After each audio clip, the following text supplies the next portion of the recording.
Sponsora keenya baankii Awaashin guddaa galateeffannaa akka mooltan daawwattoota keenya televezyiinii Itoophiyaa sagantaa afaan Oromoo odeeffannoo ispoortii har'aa kan isinitti himu Annuuroo Amaanuti.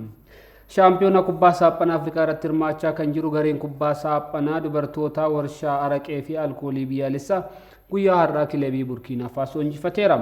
Shaampiyoonaa Tuniziyaatti gaggeeffamaa jiru kanarratti hirmaachaa kan jiru bakka bu'aan Itoophiyaa kilabiin warshaa araqee fi alkoolii biyyaalessaa kilabii Burkiina Faasoo Doonis jedhamu goolii qabxii 3-1 injifateera.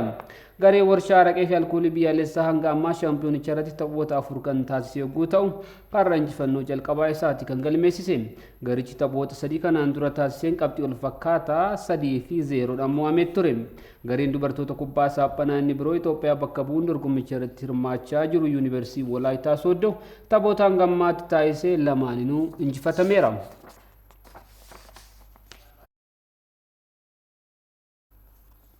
Shaampiyoonaan buunyaa Itoophiyaa magaalaa Jijjigaatti gaggeeffamaa ture olaantummaa bulchiinsa magaalaa Finfinneetiin guyyaa har'aa xumurameera.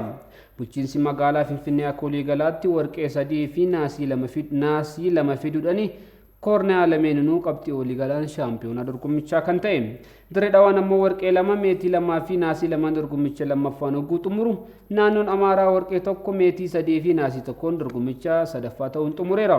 Shaampiyoonicha irratti qopheessan dorgommichaa naannoon Sumaalee waancaa malaa badhaafameera. Shaampiyoonaa Eebila 13-16tti gaggeeffamaa ture kanarratti bulchiinsi magaalaa 2 fi naannoleen 3 hirmaataniiru.